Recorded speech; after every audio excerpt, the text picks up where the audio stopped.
मिट्टी के खिलौने की कहानी। बहुत समय पहले चुई गांव में एक कुम्हार रहता था। वो हर रोज मिट्टी के बर्तन और खिलौने बनाकर उन्हें बेचने के लिए शहर जाता था। इसी से जैसे तैसे उसका जीवन चल रहा था।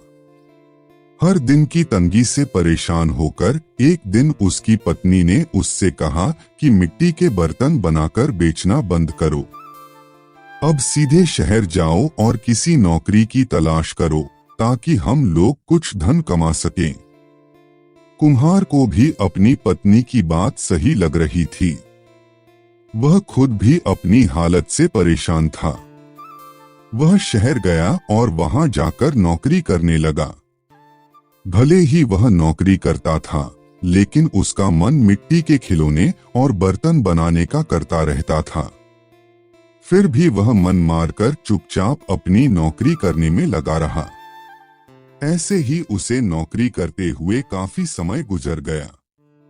वह जहां काम करता था, उसके मालिक ने एक दिन उसे अपने बेटे के जन्मदिन पर बुलाया। जन्मदिन के उपहार के तौर पर हर कोई महंगे महंगे तोहफे खरीद कर ले गया था। कुम्हार ने सोचा कि हम गरीबों का तोहफा भला कौन ही देखता है, इसलिए मैं मालिक के बच्चे को मिट्टी का खिलौना बनाकर दे देता हूँ। यही सोचकर उसने मालिक के बेटे के लिए एक मिट्टी का खिलौना बनाया और उसे उपहार के तौर पर दे दिया।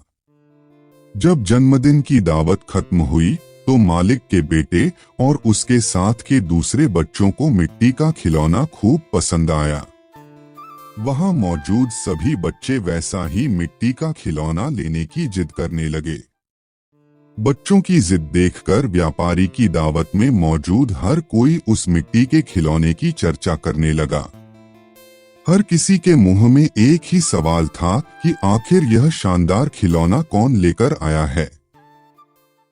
तब वहां मौजूद लोगों में से किसी एक ने बताया कि उनका नौकर यह खिलौना लेकर आया है।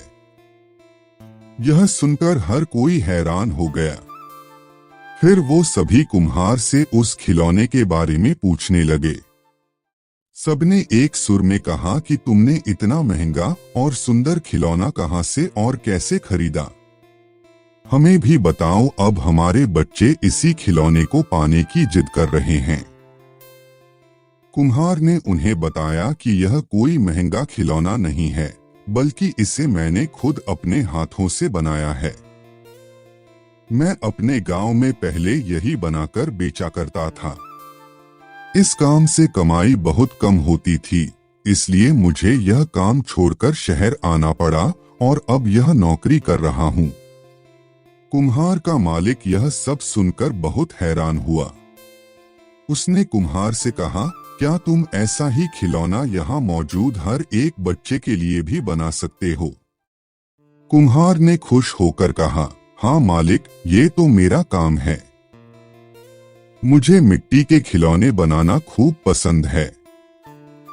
मैं इन सभी बच्चों को अभी तुरंत खिलौने बनाकर दे सकता हूँ। इतना कहने के बाद कुम्हार ने मिट्टी जुटाई और खिलौने बनाने में जुट गया। कुछ ही देर में रंग बिरंगे कई सारे मिट्टी के खिलौने बनकर तैयार थे। कुम्हार की यह कलाकारी देखकर उसका मालिक हैरान होने के साथ ही काफी खुश भी हुआ। वह मन ही मन मिट्टी के खिलौनों का व्यापार करने की सोचने लगा। उसके मन में हुआ कि वह कुम्हार से मिट्टी के खिलौने बनवाएगा और फिर खुद उन्हें बेचे देगा। उसने यही सोचकर कुम्हार को मिट्टी के खिलौने बनाने का काम दे दिया। कुम्हार का मालिक उसके मिट्टी के खिलौने बनाने के हुनर से खुश था, इसलिए उस व्यापारी ने कुम्हार को रहने के लिए अच्छा घर और मोटी तनख्वाह भी देने का फैसला किया। कुम्हार अपने मालिक की इस पेशकश से काफी खुश था। वो तुरंत अपने गांव गया और परिवार वालों को अपने साथ रहने के लिए लेकर आ गया। खाने की तंगी और पैसों की कमी से जूझ रहा कुम्हार का परिवार आराम से व्यापारी के द्वारा दिए हुए घर में रहने लगे। कुम्हार द्वारा बनाए गए खिलौनों से उस व्यापारी को काफी मुनाफा भी हुआ। इस तरह से सब अपनी जिंदगी आनंद और खुशी के साथ जीने लगे। कहानी से सीख: हुनर कभी भी इंसान का साथ नहीं छोड़ता। अगर कोई किसी काम में माहिर है तो उसका वह हुनर उसे मुश्किल परिस्थितियों से बाहर निकाल सकता है।